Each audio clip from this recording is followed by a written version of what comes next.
Zikir sejatine zikir, eling sejatine eling. Ada satu kesadaran mutlak dalam diri Anda bahwasanya apa yang ada hidup diri Anda itu sejatine Allah. Oke. Nomor 2 tentang masalah zikir sirul asrar. Kula urai cek mboten bingung. Kita umat Islam lewat pengajaran Al-Qur'anul Karim dididik tentang tahapan tauhid. Syariat jahri muncul dari la ilaha illallah. Umpami kula tulis.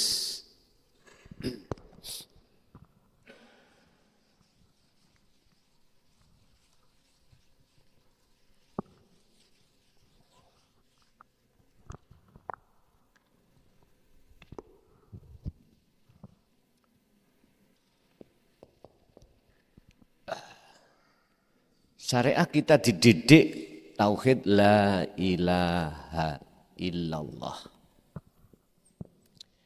Dzikirnya adalah jahri.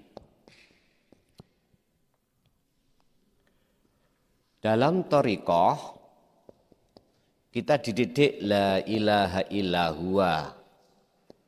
Dzikirnya sirri. Di hakikat kita dididik tauhid la ilaha illa anta, munculnya sirul asror. Di makrifat kita dididik la ilaha illa ana ingsun, ingsun Allah. Berarti sudah ditajali. Nek kalau ini kita ingsunnya makhluk takholli kasihan. Kita inilah yang disebut fana'u dzikri. Yang penting kami terangkan proses sirul asror. Karena ini khusus untuk ruhaniyah. Allah huwa jasmaniyah.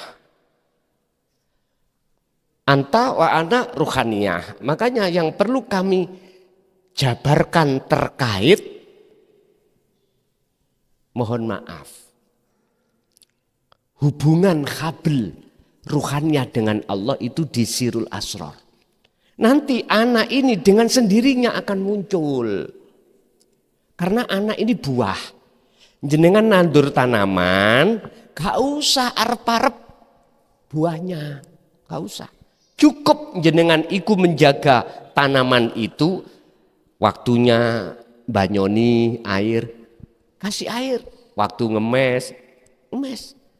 Walaupun kau tidak arep-arep, nanti buahnya akan waktunya datang, ya datang sendiri. Kemakrifatan pada Allah muncul anak, ini nanti akan muncul dengan sendirinya seiring berjalannya jenengan iki biriyadati wal azkar lewat sirul asrar niki. Kan ada 3 sirul asrarnya.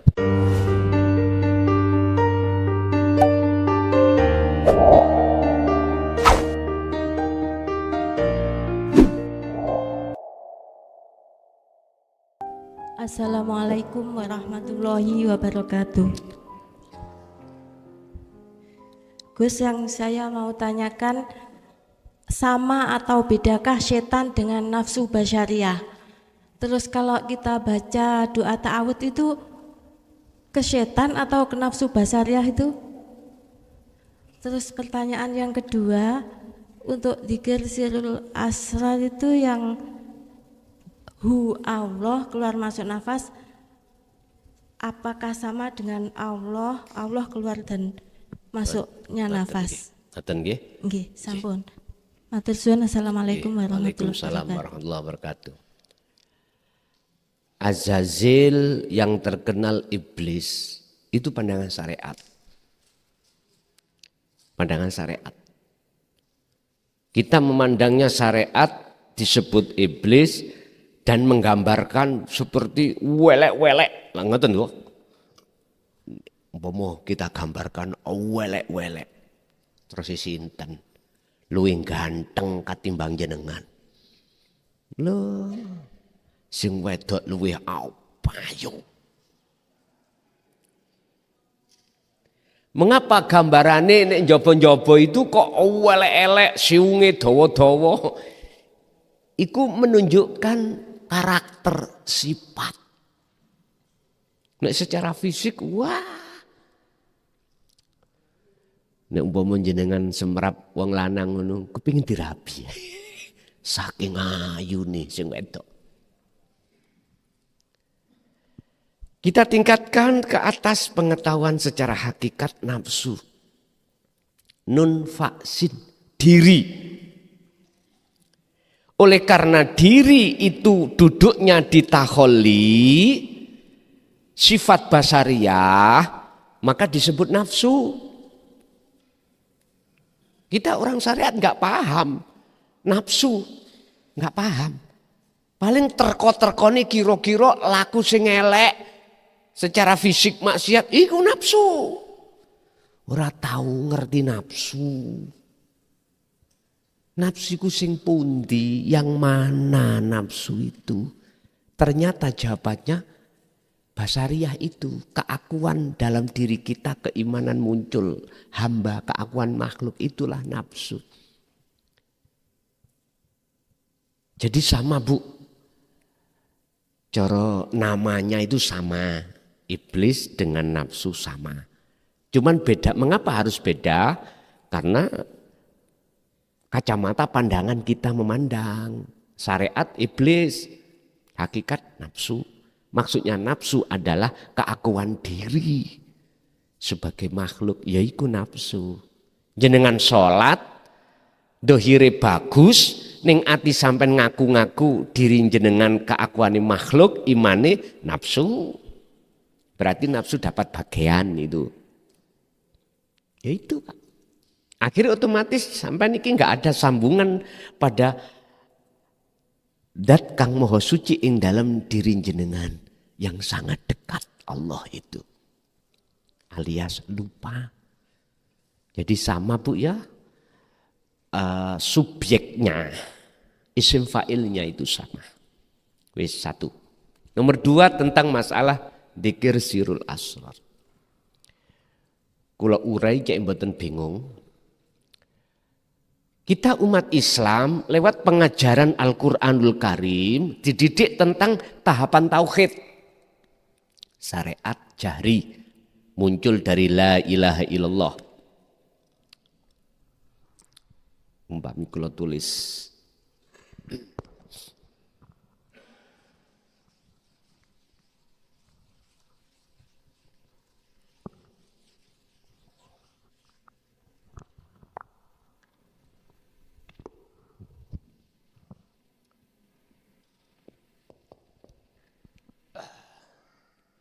Syariat kita dididik tauhid la ilaha illallah.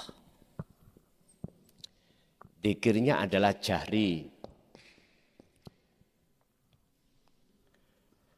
Dalam thariqah kita dididik la ilaha illallah. Dzikirnya sirri. Di hakikat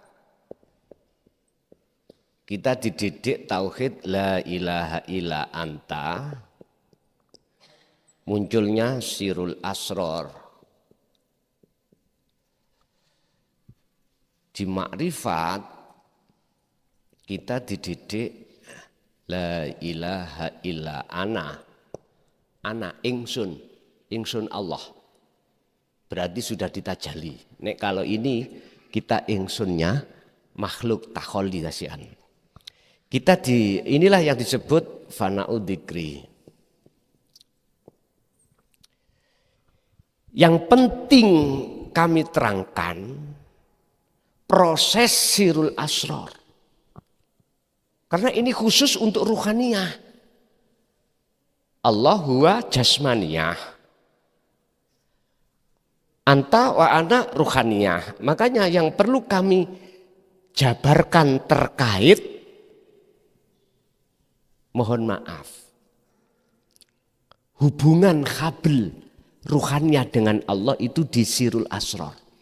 Nanti anak ini dengan sendirinya akan muncul. Karena anak ini buah.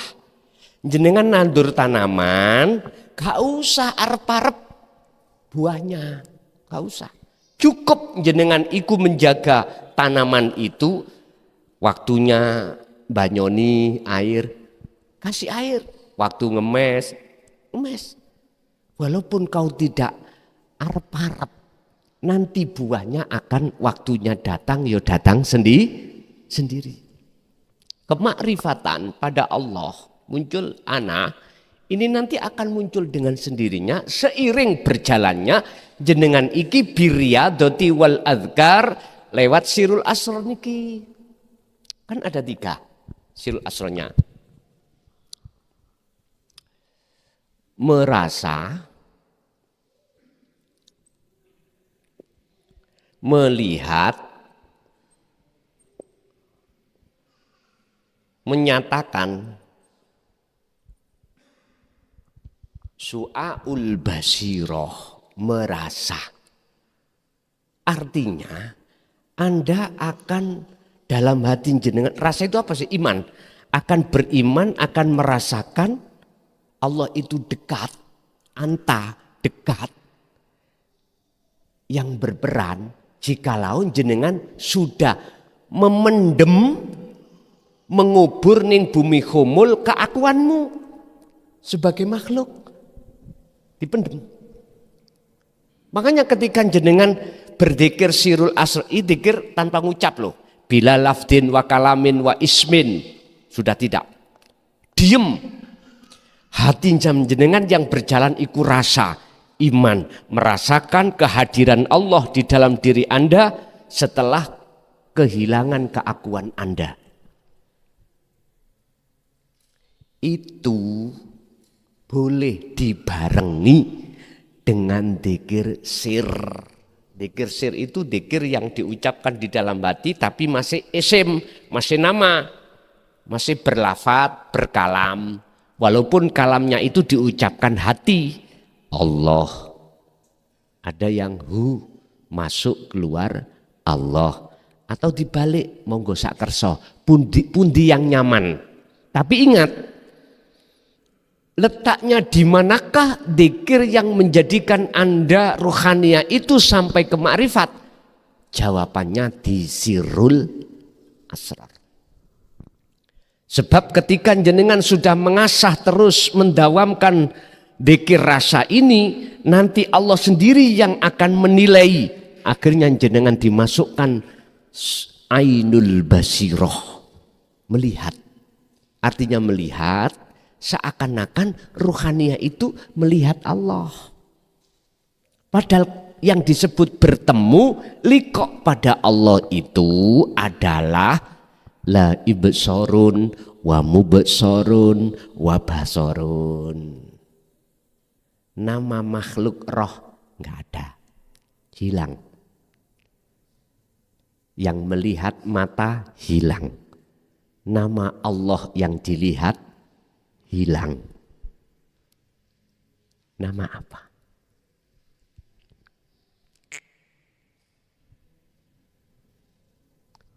Bisa bicara apa? Bisa menamai apa? Lah wong kita nggak ada kok iso namai. Apa mungkin kita makhluk yang nggak ada bisa menamai atau bisa mengatakan atau bisa melihat yang ada? Ora iso, Bos. Nek kula simpulno, yang merasa dan yang dirasa pelakunya ahad. Yang melihat dan yang dilihat pelakunya ahad. Yang beriman dan yang diimani pelakunya ahad. Isih bingung? Nggih kula sik bingung. Oke, nek jenengan sih bingung, lakonono ae. Engko nanti jenengan nek wis diletakkan Allah ainul basyirah, wis gak bingung. Akhirnya pasti sak jengkal hakul basyirah menyatakan, oh iya aku iki Allah.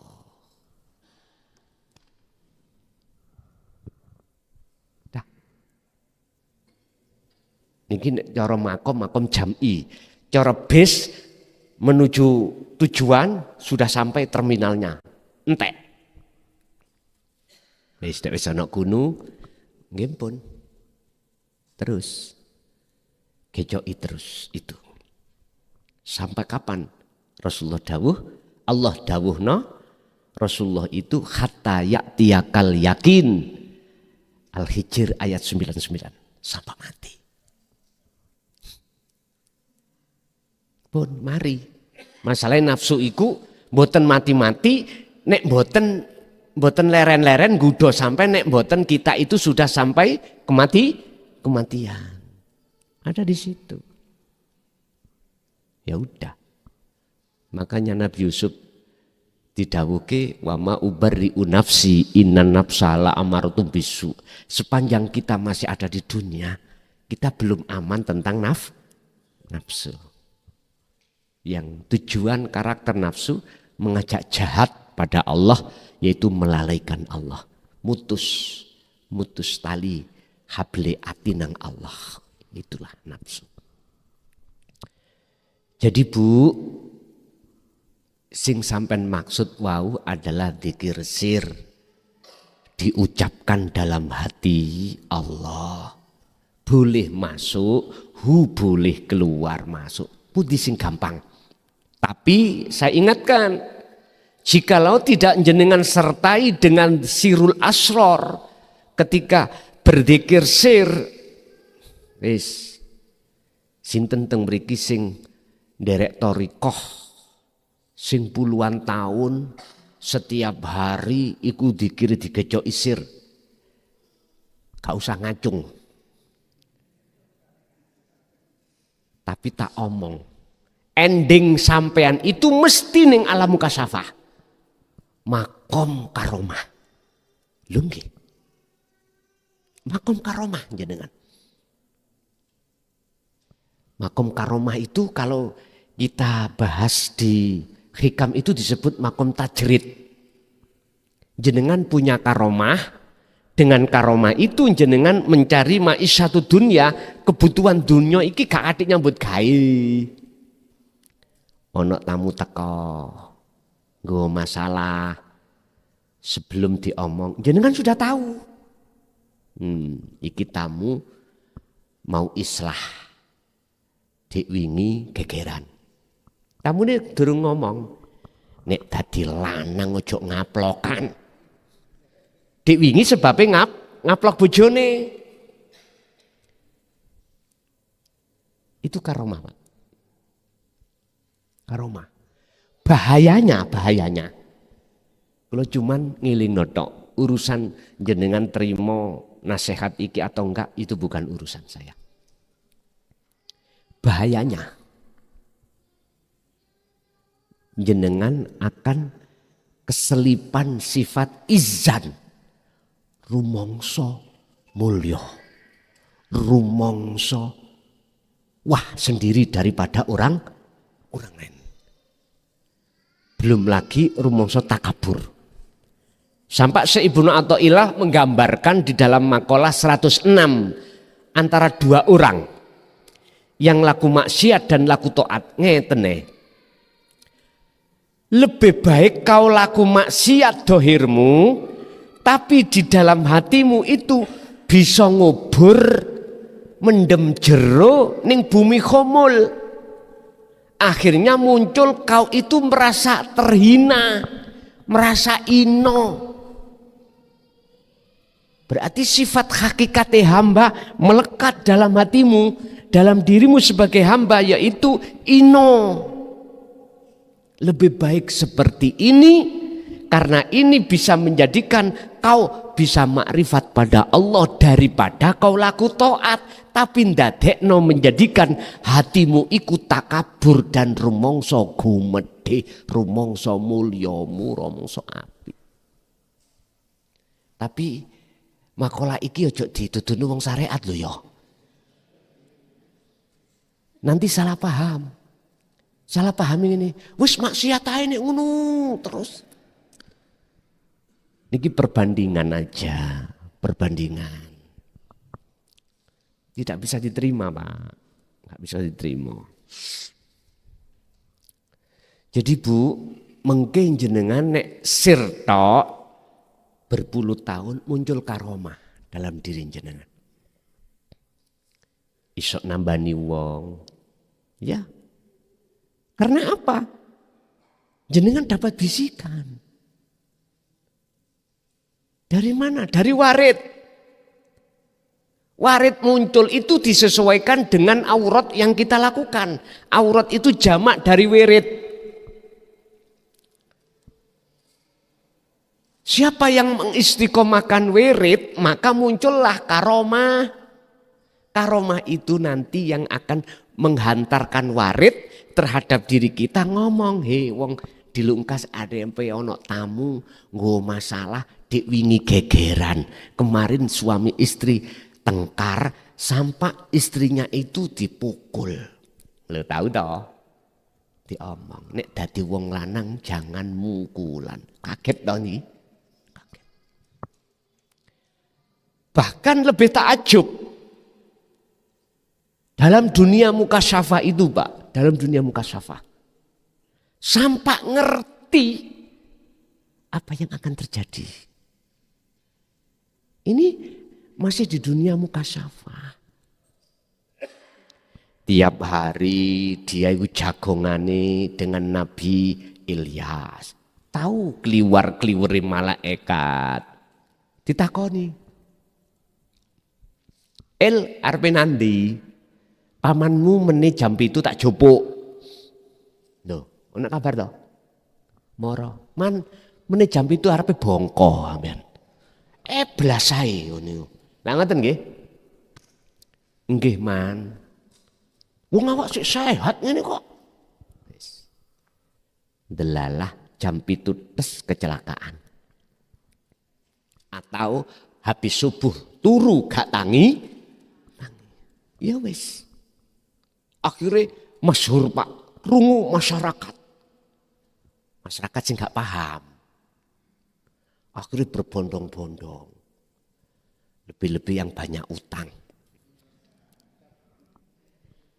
Meni nomor piro metu. Kalau utang kula kuwatah ngoten. Warite ngomong 3661 misalnya. Lu kok ya pas temenan. Semua masyarakat yang gak paham mesti mengatakan anta waliullah. Lah ngoten to. Nyun sewu. Cirine wali ku gak ngono. Buka ning Quran. Ala inna auliya Allah la khaufun alaihim walahum yahzanun. Sesungguhnya para kekasih Allah itu adalah la khaufun. Ruhannya sudah tidak ada rasa takut dengan apapun kehidupan dunia ataupun kehidupan akhirat. Walahum yahzanun, rasa khawatir apapun gak takut. Mengapa beliau gak takut? Karena yang nyata semuanya Allah, dia hanya wa aslimu lahu, pasrah. Semua tahu Allah yang berperan, udah nyantai dia. Itulah kekasih Allah. Bila mana ada kekasih Allah, kok yo ada bonus. Dibonusi ilmu karomah ya iso uga. Nek tak simpulno, orang yang tahu akan kejadian hari esok belum tentu iku kekasih Allah. Dengan catatan bila mana dia itu waridnya masih warid minasyaiton. Warid ada dua Pak. Minasyaiton dan minallah. Niki.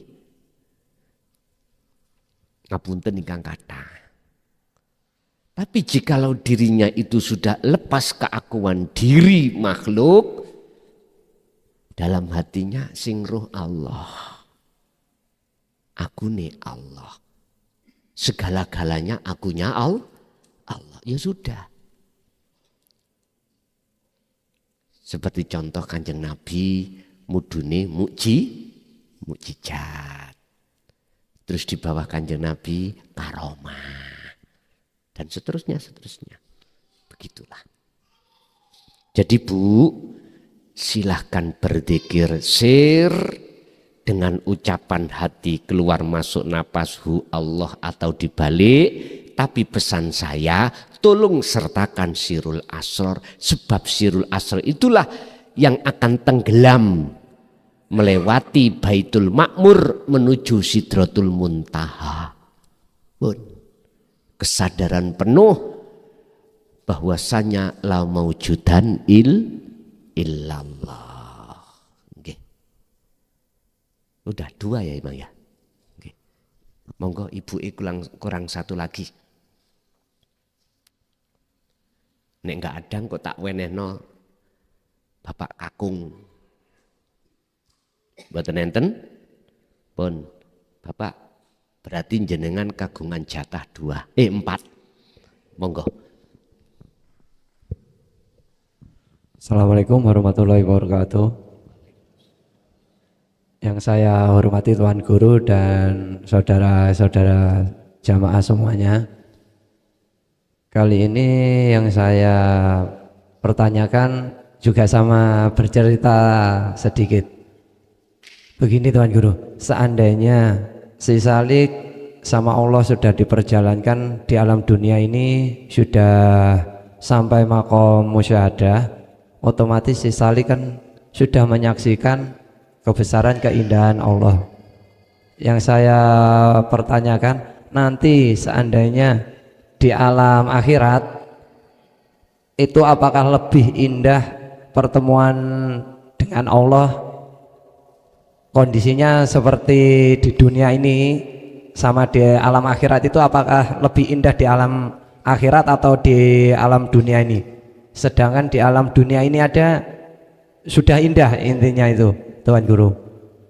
Terus pertanyaan yang kedua Tuan Guru,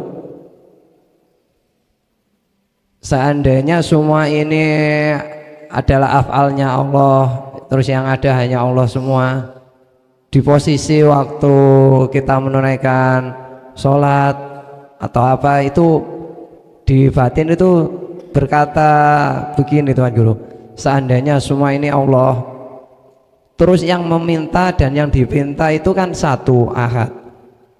Terus ada lagi kayak perbincangan, kalau cuma yang dipinta satu, yang meminta satu, nanti nggak enak. Intinya nggak enaknya nggak ada yang meminta, nggak ada yang dipinta,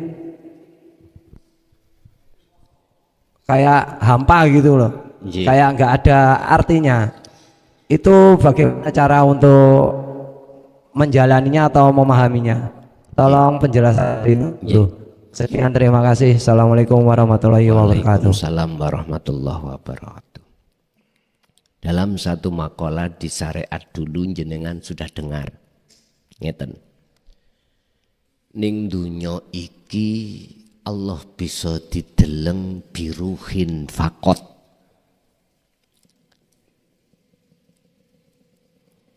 Dengan ruh saja. Tapi di akhirat sak blegere, gampangan nih. Pernah dengar jenengan? Makalah seperti ini ngandung pengertian bahwasanya manusia bisa jadi zahirnya itu di dunia. Karena secara syariat masih hidup, tapi ruhaniyahnya itu sudah di akhirat.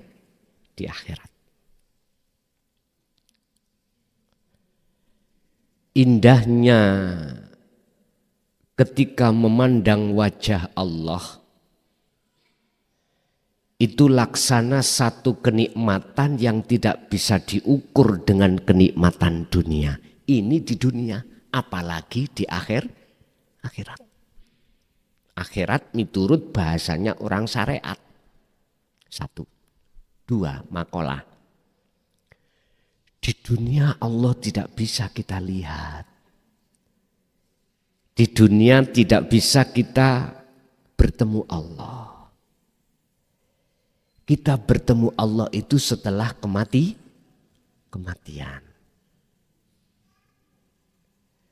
Wa anibu ila rabbikum wa aslimu lahu min qabli ayyatiyakumul azab. Azab iki kalau bahasa syariat akhirat. Lekaslah kau kembali kepada Tuhanmu dan berserah dirilah kepadanya sebelum datangnya hari kiamat. Berarti inilah diartikan bertemu Allah itu setelah kematian. Penyono pengimannya golongan kita di orang syariat mati-mati yang secara syar'i itu dipendem.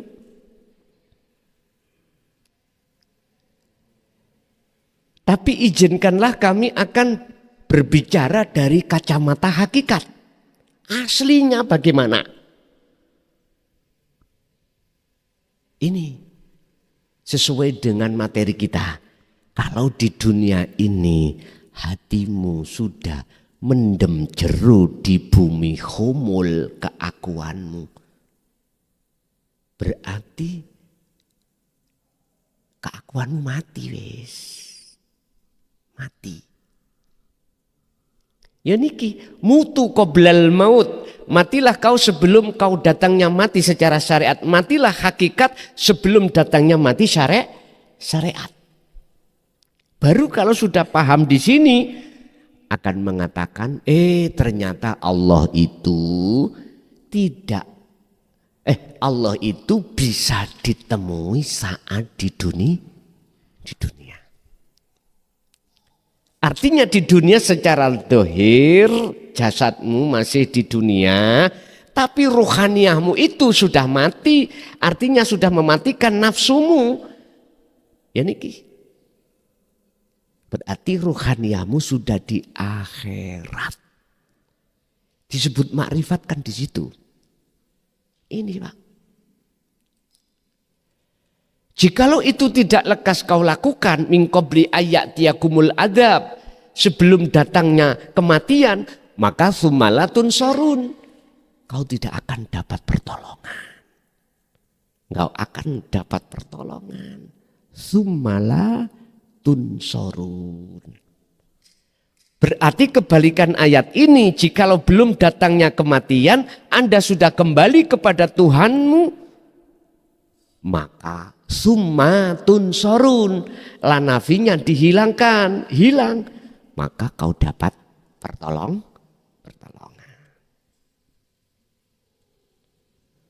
Ayat ini satu paralel dengan ayat 72 surat Al-Isra.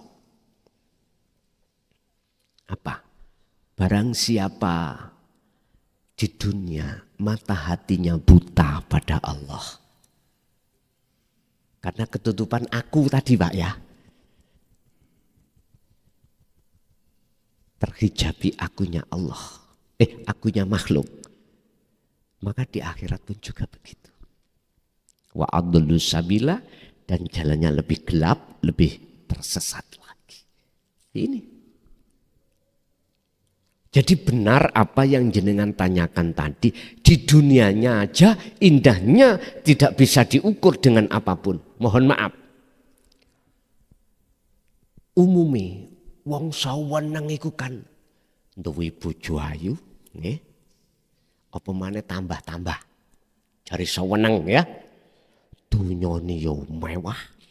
Duwe jabatan sampai jadi DPR katakanlah, bahkan presiden. Saweneng nggih.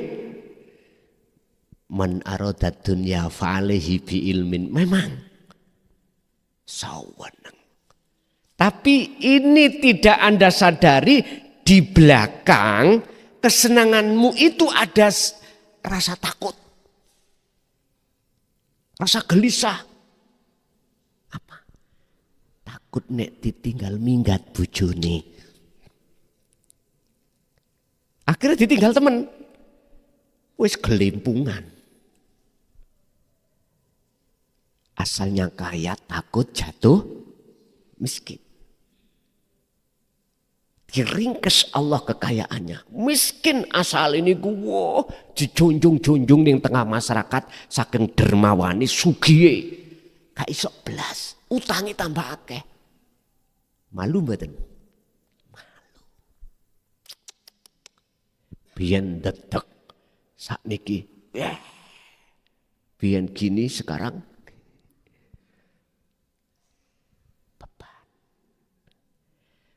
orang kaya yang ditakuti itu jatuh miskin.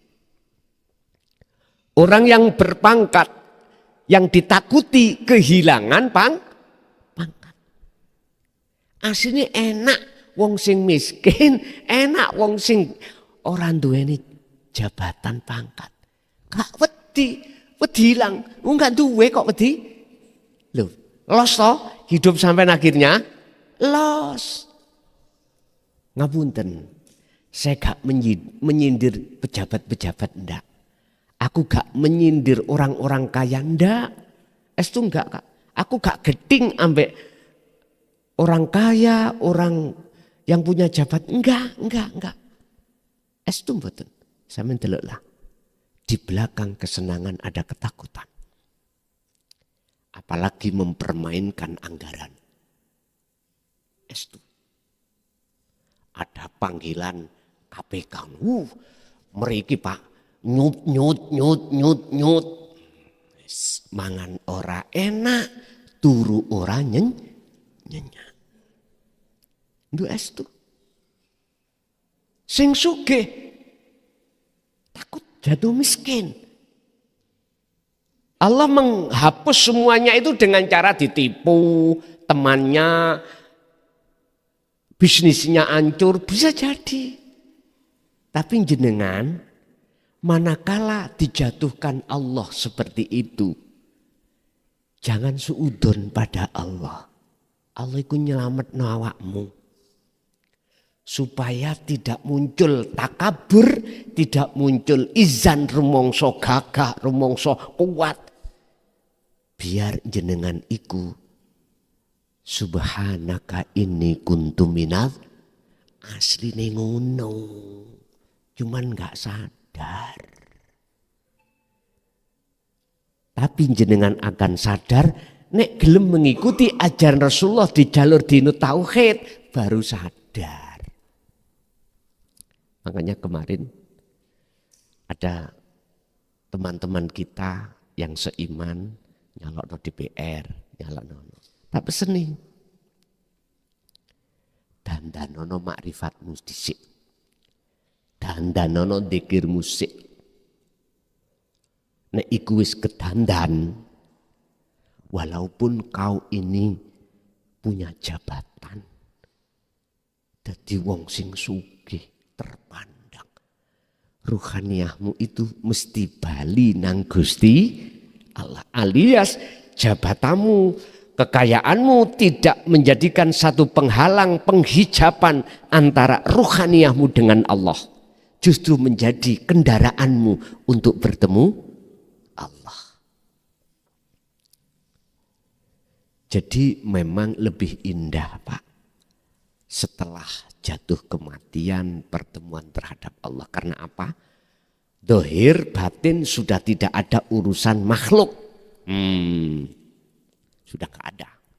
Makanya syariat mengatakan sukning akhirat Gusti Allah iku kok delok lahir dan batin.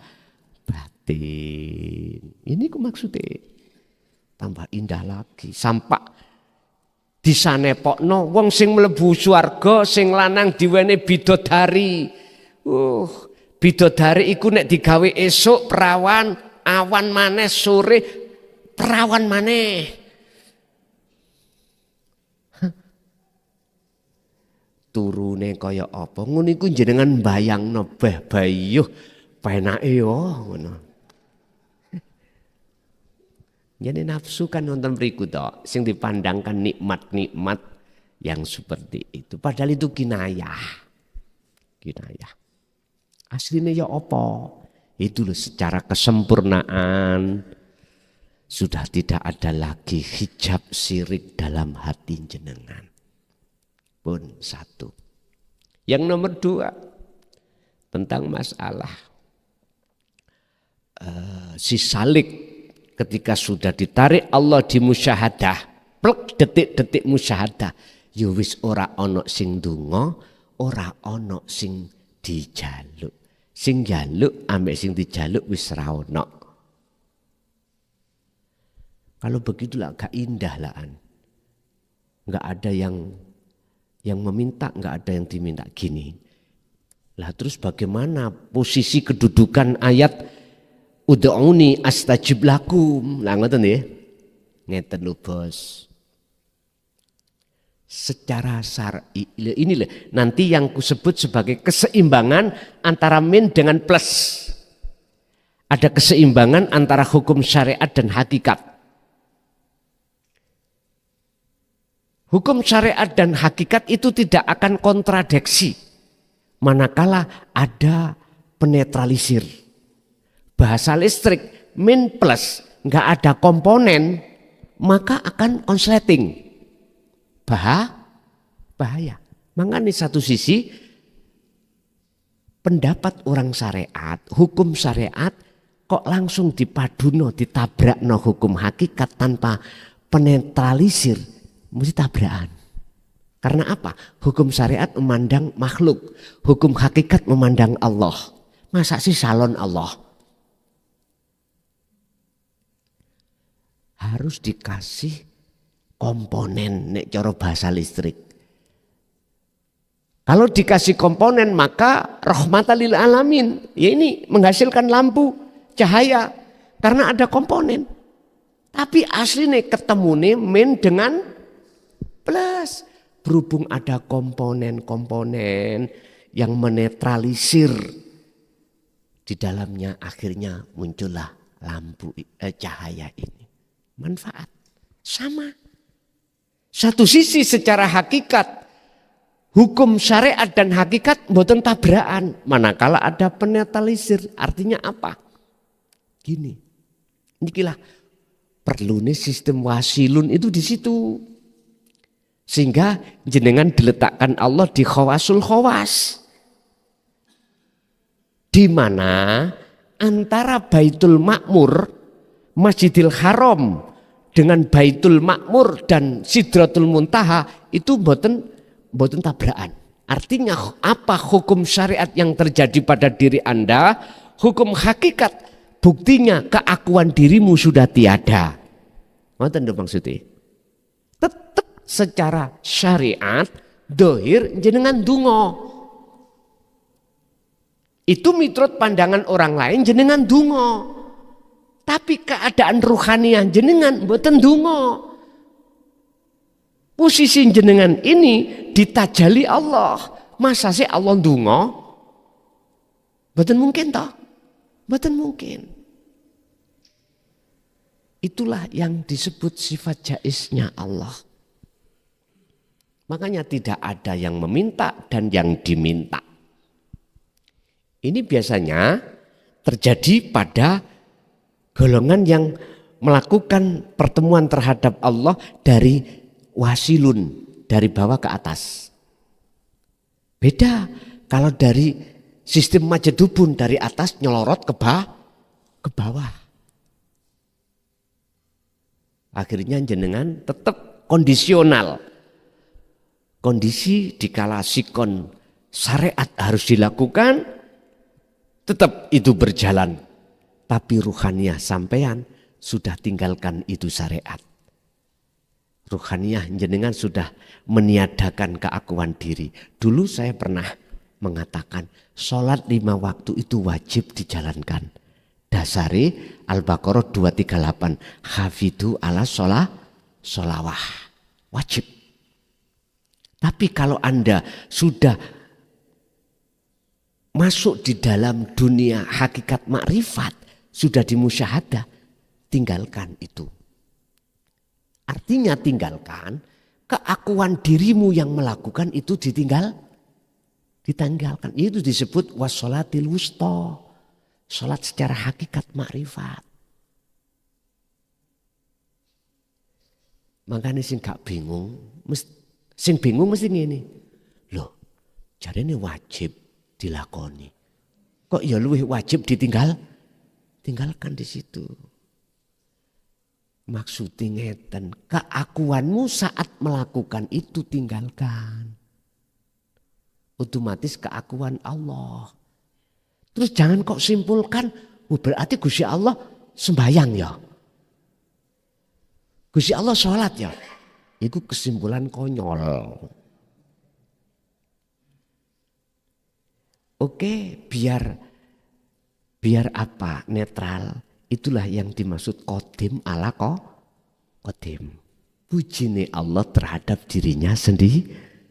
Karena sudah selain Allah la maujud. Orang lain mengatakan berdoa. Tapi bagi Anda sudah tidak. Karena diri Anda sudah tiada. Bagaimana Anda dikatakan berdoa? Wong Anda sudah tidak ada. Begitulah Pak ya. Oke. Jadi kepingin biar iku indah. Larilah kau lewat sistem wasilun. Nanti jatuhnya di khawasul khawas. Baru manis. Seperti beliau Rasulullah. Makanya ada 4 kerasulan, sifatnya ada 4. Sidik, fatonah, amanah, tabligh. Tapi kalau pakai sistem majedu pun buat nenten iki pun jadab pun buat nenten. Tambah lagi 2 lagi orang.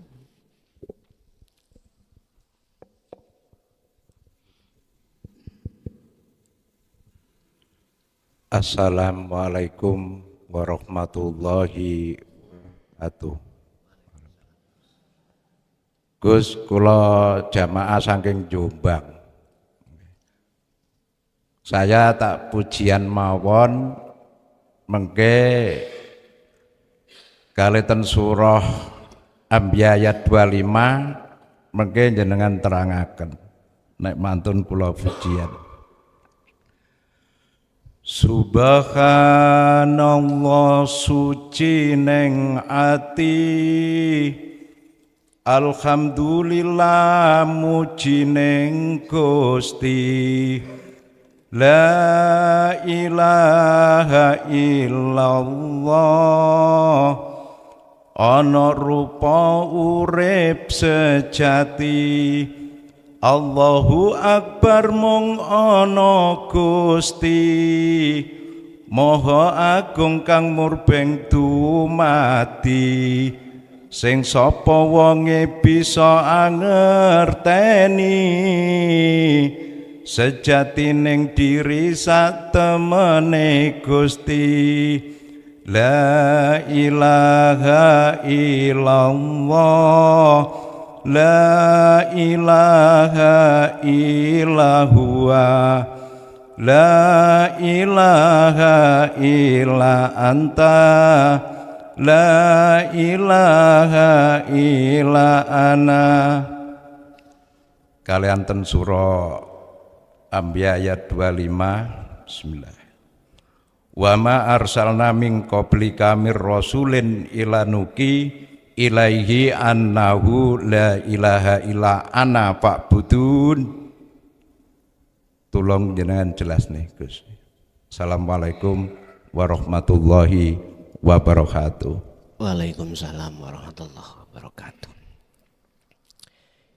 Itu tadi ungkapan syair tatkala ruhannya jatuhnya sudah di ahad. Tapi ingat, paham ilmunya belum tentu sudah dikatakan di ahad. Jikalau tidak wa'amilu sholihah.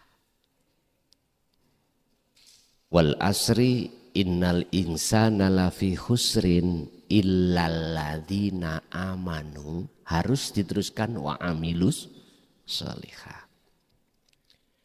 Seperti kita ngaji ku masih tarafnya ilmu Pak. Apa yang ku sampaikan itu tarafnya ilmu, buahnya adalah faham. Akhirnya muncul iman. Amanu. Mestinya harus wa amilus, harus sampean praktek deh. Buktekno iman jenengan kalau diri ini Allah. Lagi kudu ditutuno dalane carane. Akhirnya dibukalah tentang tauhid anta wa ana. Paham langsung. Lah jenengan praktek inilah yang disebut kholwat. Apa sih artinya kholwat? Yakfur bittauhuti wa yu'min billah. Tinggalkan selain Allah. Kalau sudah Anda tinggalkan wa yu'min billah, imanmu akan benar-benar hanya pada Allah. Kata Rasul, iman yang benar disebut ihsan. Tarkib ihsan definisi antak budallaha ka'annaka taroh. Ketika kau menyembah seakan-akan bisa melihat wujudnya Allah. Fa'ilam taroh, apabila Anda tidak tahu Allah, maka Anda seakan-akan selalu dilihat. Nah, itulah proses su'aul basirah ke ainul basirah. Wis. Harus dilakoni, gak dipahami tak. Kita buka di dalam surah Al-Anbiya ayat 25 terkait inti wahyu Allah yang pasti diberikan setiap utusan Allah. Berarti dikatakan Rasul manakala mengemban wahyu ini. Dan tidak dikatakan Rasul manakala tidak mengemban wahyu ini.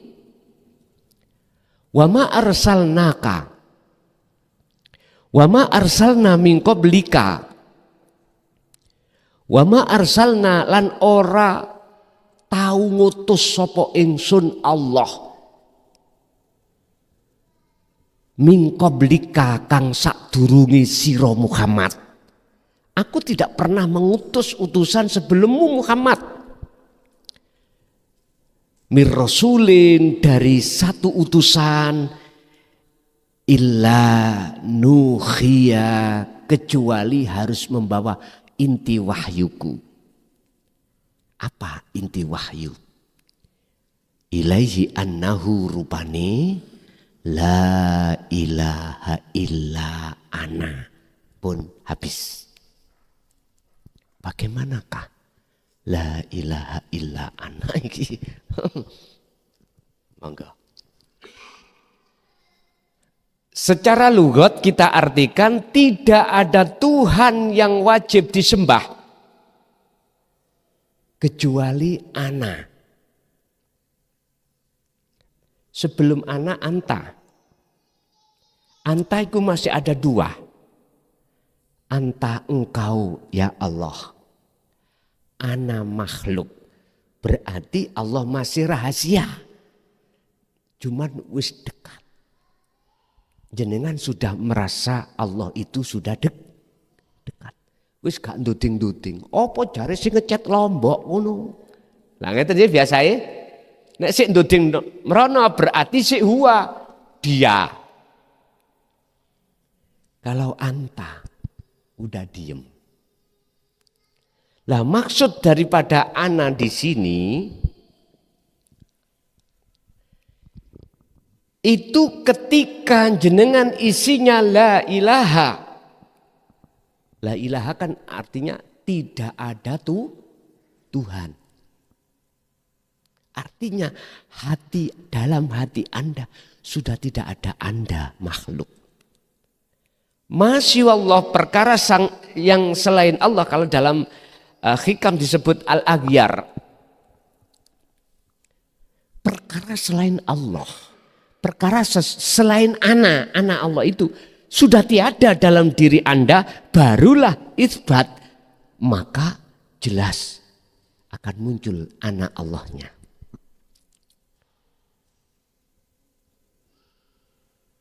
Dan makalah 11 inilah Pak ya. Maksudnya nafi isbat atau mendem jeruning bumi humul, meniadakan selain ana, termasuk bahasa antawa ana tadi. Allah dengan hamba itu sudah tidak ada. harus. Akhirnya tinggal ana. Dalam hadits qudsi Allah bersabda, janganlah kau menyebut jangan menyembah kau namaku, sifatku, atau zatku hidup, sembahlah aku. Ya iki maksudnya. Artinya semua utusan Allah yang kita sebut sebagai Rasul wajib menjelaskan kedudukan ayat ini terhadap umatnya masing-masing. Wajib.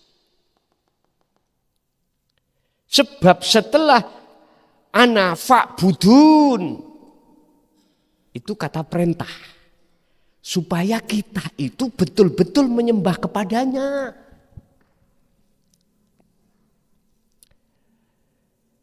Ilaihi annahu la ilaha illa ana fa'budun. Oleh sebab itu menyembahlah kamu sekalian kepada ana. Artinya munculkan semua apa yang ada pada dirimu ketika saat Anda itu melakukan ibadah mahdhuf atau ghairu mahdhuf, munculi ana tok fakot.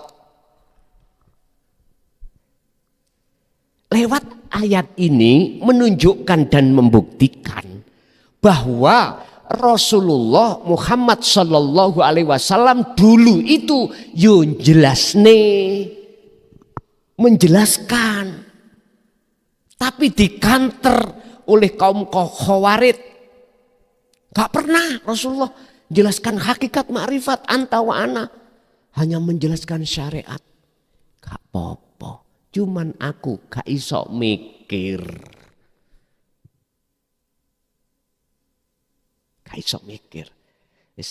Gak iso mikir kalau ada makalah yang mengatakan bahwasanya Rasulullah hanya menyampaikan syariat saja. Tidak hakikat makrifat nggih. Bukannya aku nyalahno enggak. Kula ra iso mikir. Karena apa? Jelas kok. Wa ma arsalna, ora tau ngutus sapa ingsun Allah. Nang sapa? Nang Kanjeng Nabi. Min qablika, sebelum kamu Muhammad, semua utusanku itu wajib mengemban wahyu inti ini termasuk dirimu. Fa'budun itu menunjukkan jamak. Kalau ayat ini hanya untuk Rasul, mohon maaf, tidak fa'budun. Boten. Fa'budun menunjukkan Rasulullah untuk mendidik hambanya tentang la ilaha illa ana supaya seluruh umatnya itu betul-betul menyembah pada ana. Loh ngoten niki, paham nggih? Kalau ayat ini hanya untuk Rasul, fa'budune niku mboten memakai jamak. Mboten. Mungkin memakai mufrad untuk Rasulullah dewi. Ya kita harus peka.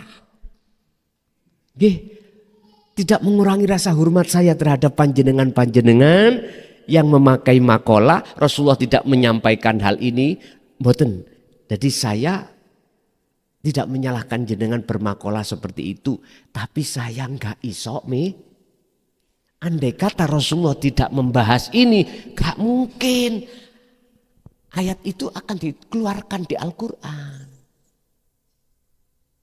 Enggak mungkin. Ya sembulah rek, gak ngerti aku.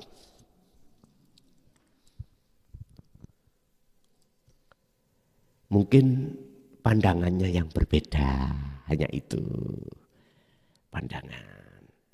Mengapa saya kok ya kekeh menyampaikan hal ini? Karena memang Qur'annya bicara begitu.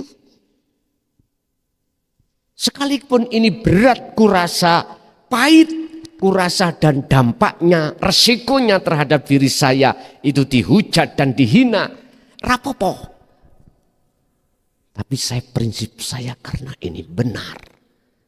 Sepahit apapun saya katakan, urusan dilokno wong ket biyen pun boten nopo-nopo. Kan dulu sudah saya kasih tahu, ada umat Hindu yang memanggil saya itu bukan nama makhluk manusia, saya dipanggil anjing, dipanggil babi toh. Boten nopo-nopo. Gak salah mereka itu. Kalau paham, boten ngoten. Ajaran sampean itu, kamu itu roti rasa tai. Wis apa-apa. Mboten apa-apa. Ben gak dawa-dawa ula ya gak usah tak tanggapi. Ngeten mawon. Sambil nunggu barangkali suatu saat dia dapat hidayah dari Allah. Lho ngoten lho. Ngene gak iso dhek ya mbuh anake. Lho ngoten dah. Jadi niku Pak ya.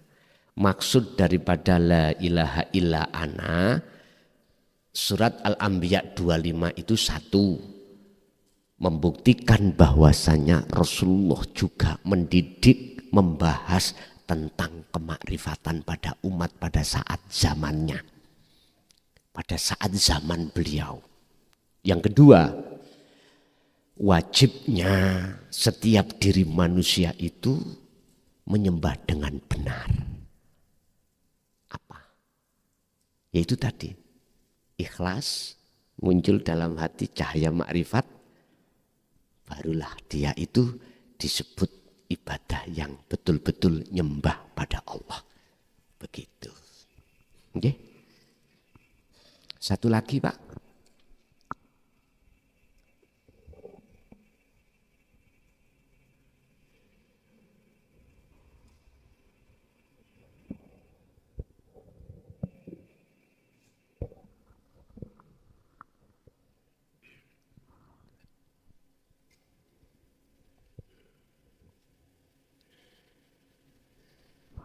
Mboten enten. Berarti bonus. Ibu, wonten bagian sampean ya situ, Bang.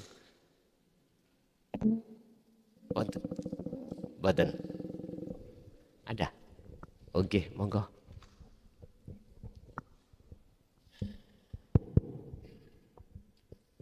Assalamualaikum warahmatullahi wabarakatuh. Waalaikumsalam warahmatullahi wabarakatuh. Nami kula Zainal Gus. Nggih.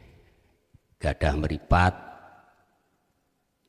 gadah kuping, gadah mulut, gadah irung. Lah, sedaya niku kan cuma alat. Sing nyawang nggih Gusti Allah, sing mireng nggih Gusti Allah, sing ngambu nggih Gusti Allah, sing takon niki nggih Gusti Allah, sing kula tangkleti nggih Gusti Allah. Lah sedaya niki lak pun Gusti Allah sedaya. Lah sing nyekel mik niki nggih Gusti Allah.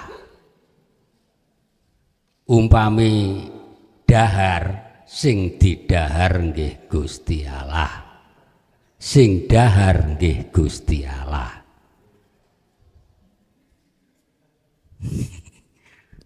Mulai.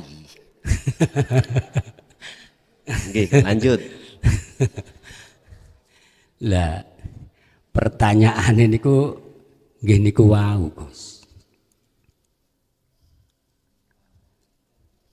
Lah nek pun sedaya pun Gusti Allah.